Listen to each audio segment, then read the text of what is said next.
Salut, j'espère que vous allez bien. Dans cette vidéo en deux parties, on va voir comment dessiner très facilement l'os coxal en vue latérale ou vue exopelvienne. Donc dans la première partie de la vidéo, on va vraiment montrer le tuto pour dessiner facilement la vue exopelvienne de l'os. Puis ensuite, dans la deuxième partie de la vidéo, on montrera les insertions musculaires et ligamentaires de l'os.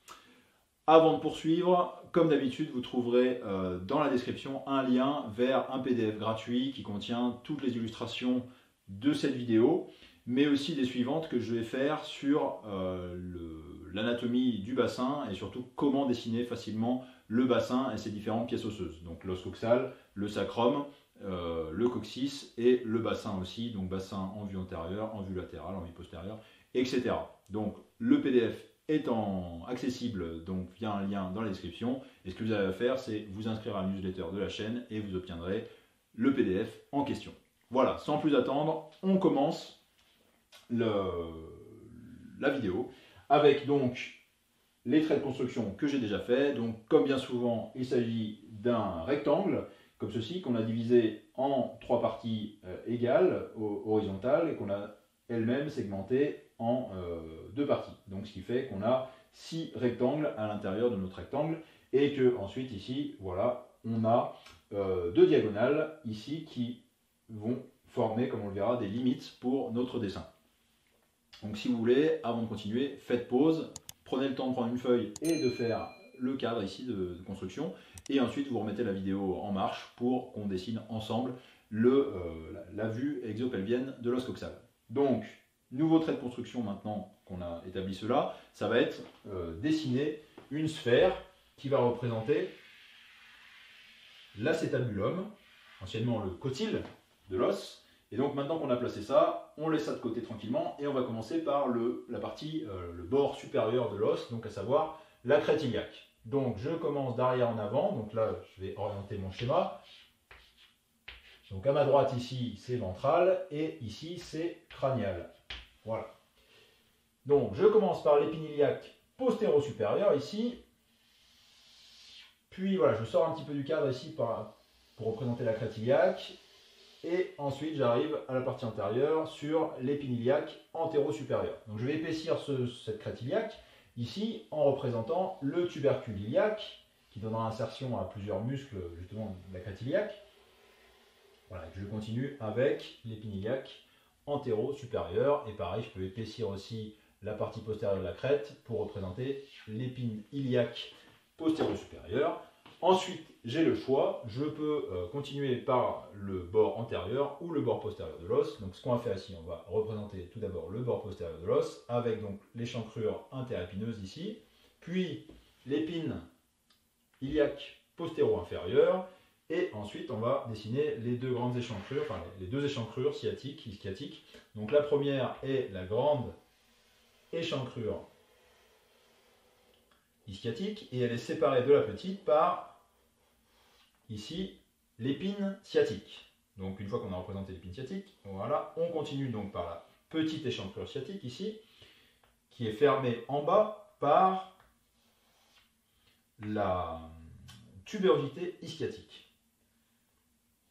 Je représente ici, voilà, qui ne doit pas dépasser cette diagonale ici, pour des raisons principalement de proportion. Voilà. Donc le bord de l'os ici est épaissi puisqu'il donne insertion à des muscles qui exercent une traction musculaire importante, ce sont les ischio-jambiers et le troisième faisceau du grand adducteur. Une fois qu'on a représenté le bord postérieur, on passe au bord antérieur de l'os et du coup on part de haut en bas, enfin on va dessiner de haut en bas, donc en partant de l'épine iliaque antéro-supérieure, on va représenter l'échancrure interépineuse, puis l'épine iliaque antéro-inférieure, et enfin, comme ceci, voilà. On vient fermer, enfin on vient représenter, on va dire, le sourcil acétabulaire ici dans sa partie antérieure, pubienne, puisque là on arrive sur l'os du pubis. Et ensuite, ici, voilà, je représente donc la branche supérieure du pubis, que je peux fermer ici par la crête obturatrice.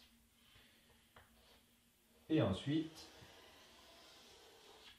Voilà, je fais la jonction entre le pubis en avant et l'ischio en arrière. Donc maintenant, sur la partie inférieure de mon dessin, il manque un élément très important, c'est le foramen obturé. Donc on va le représenter ici, avec donc tout d'abord le sillon obturateur ici, puis le tubercule obturé antérieur, tubercule obturateur, pardon, et le tubercule obturateur postérieur. Une fois que j'ai représenté ces éléments, je vais passer à la description un peu plus détaillée de l'acétabulum.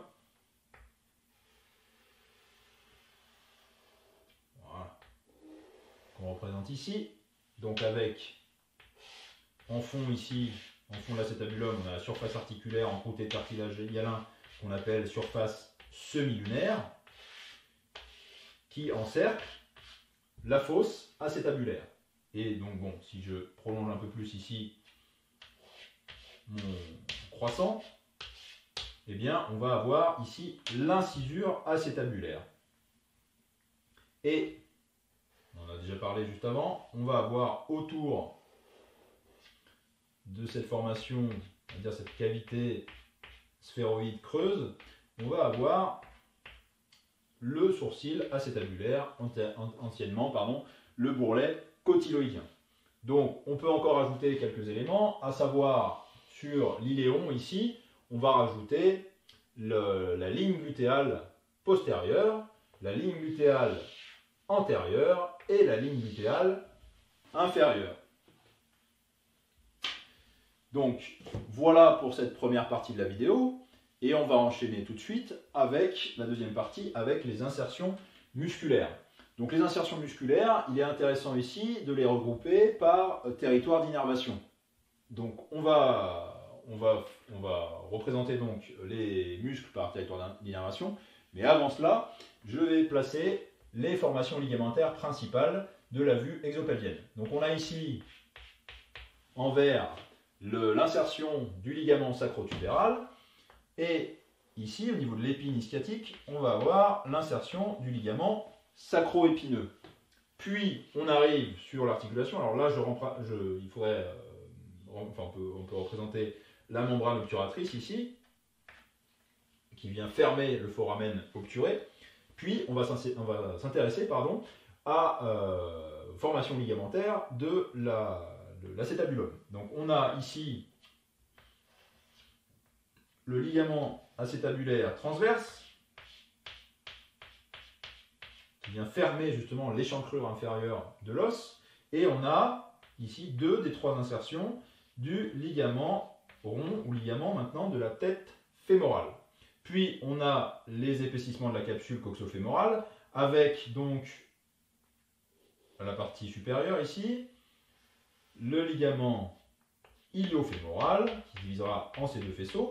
Puis en arrière, on va avoir le ligament ischio-fémoral.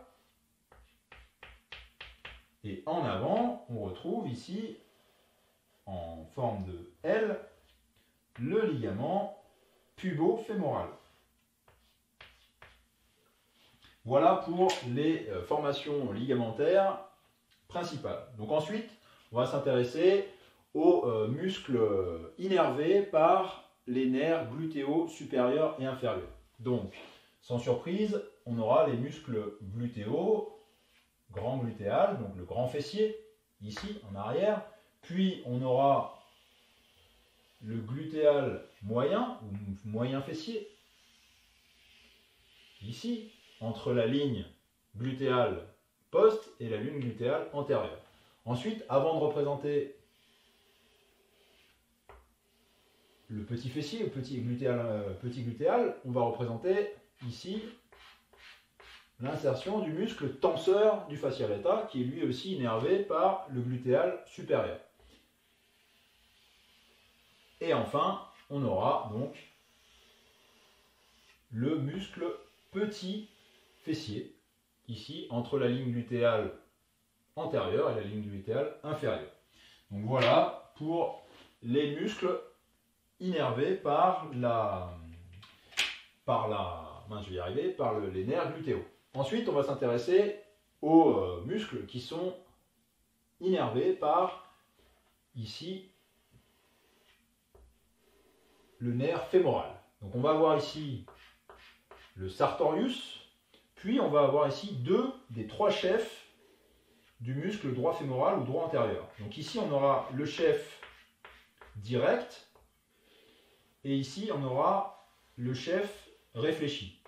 Et à savoir que le chef récurrent, lui, se situera à la face antérieure du grand trochanter. Donc voilà pour les insertions, des muscles sous la dépendance du nerf fémoral et ses collatérales. Donc ensuite, on va passer aux ischio-jambiers.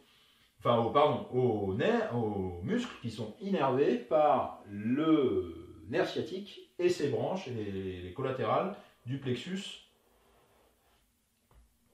sacré. Donc tout d'abord, on ne voit pas son insertion ici, mais je représente schématiquement le tendon du muscle oblique interne qui vient coulisser ici au niveau de la petite échancrure sciatique. Et de part et d'autre, ici, ce muscle va être renforcé par les jumeaux supérieurs et inférieurs. Comme ceci.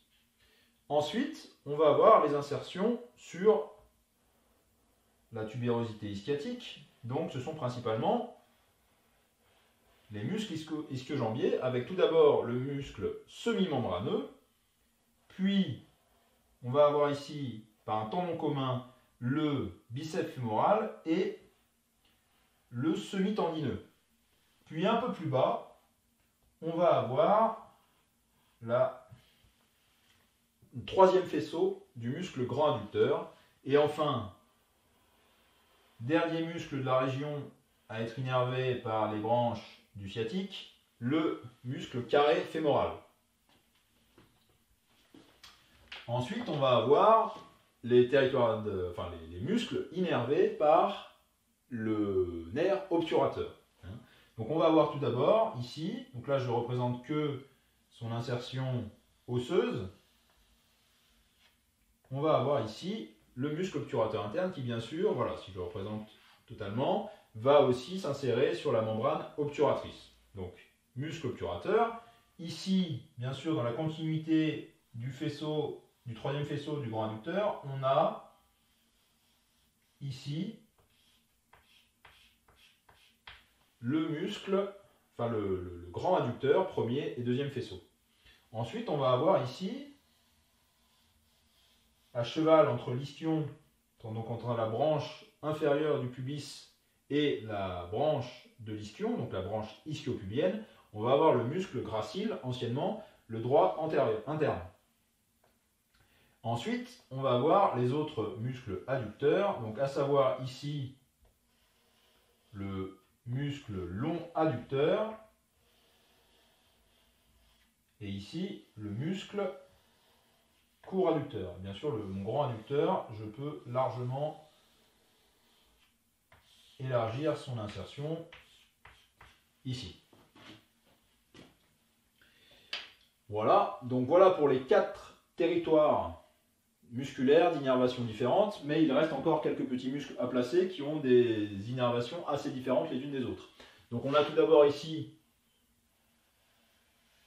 le muscle grand dorsal, qui est innervé, lui, par le nerf du grand dorsal en provenance du plexus brachial. On a ensuite ici, sur le tubercule iliaque, le muscle oblique externe, muscle oblique externe ici, en dedans duquel on va retrouver, sans surprise, le muscle oblique interne, et plus en dedans encore, on aura le muscle transverse. Et enfin, on a ici l'insertion du muscle grand droit de l'abdomen, ce qui me fait réaliser que j'ai oublié un muscle du territoire du nerf obturateur, c'est bien sûr le pectiné, qui s'insère ici sur le pecten du pubis. Donc voilà pour les insertions musculaires de l'os coxal en vue latérale ou exopelvienne.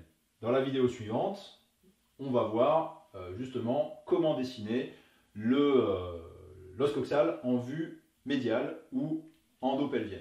J'ajoute également que si vous cherchez à améliorer votre méthode de travail, hein, si vraiment l'anatomie est quelque chose de difficile, une matière assez difficile pour vous à apprendre, etc., j'ai mis en place justement des formations gratuites, des petites formations, pour vous améliorer et améliorer votre méthode de travail en lien avec l'anatomie, la physiologie et la pathologie. Donc en gros, effectivement, des formations qui vous seront très utiles si vous êtes dans un cursus médical ou paramédical.